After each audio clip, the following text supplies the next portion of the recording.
Nmap for Android. Nmap Network Mapper is one of the best among different network scanner port finder tool. Nmap mainly developed for Unix OS, but now it is available on Windows and Android as well. This application is not an official app, but it looks good. Network Spoofer. This app is one of the best security testing tools for your Android, and this can be used in order to change websites on other people's computers from your Android-based smartphones. Although this is not exactly a penetration testing tool, it can still show you how easy or difficult it is to hack a particular network with your Android.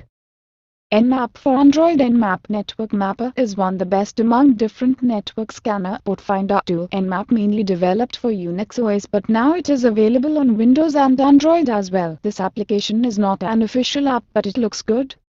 Fing Network Tools. This is one of the best network analyzer tools that works on your rooted Android. Find out which devices are connected to your Wi-Fi network in just a few seconds, and this app is fast and accurate. Fing is a professional app for network analysis. A simple and intuitive interface helps you evaluate security levels, detect intruders, and resolve network issues. Network Discovery. This is quite simple and cool app that don't require root access to perform its functioning, so you can use this cool app on your Android to keep track on all the network details that your Android being currently connected. App Spoof is a tool for network auditing, originally written by Doug Song as a part of his DSNF package. This app redirects traffic on the local network by forging app replies and sending them to either a specific target or all the hosts on the local network paths.